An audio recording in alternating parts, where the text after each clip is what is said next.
Урматтуу депутаттар, могу жерде көтөрүлүп аткан маселелердин маанилүүлүгү жана маанисиздигине жараша күн тартибине киргизсек, карасак.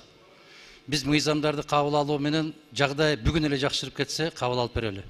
Бирок бүгүн биздин караган маселе ага кабыл алган чечимдерге жараша социалдык, коомдук жагдай өзгөрүшү толук мүмкүн. Ошондуктан Чыңгыз мырза айткан маселени күн тартибине киргизүү менен бирге азыр аябагандай катуу ызы чуу. Мына кече областтык телекомпаниядан берди деп атат. Кыргыз-өзбек чегарасы боюнча Кемпирабад кетиптир деген ызы чуу аябай катуу кетип баратат. Өткөндө эле айтышты эле.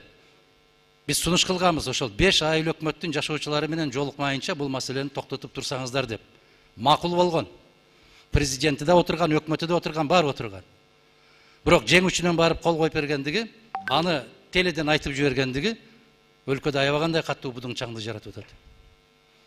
Ошондуктан биз мыйзамдарды кабыл алууну токтотуп, өлкөдөгү түзүлгөн кырдаал оңой эмес. Өлкөдөгү эмес, биздин жогорку кеңештин ичиндеги түзүлгөн кырдаал да жеңил эмес. Өткөндө коопсуздук кызматынын жетекчиси 2 жашык автомат көтөрүп парламенттин ичине кирип келгендиги бул жапайычылык.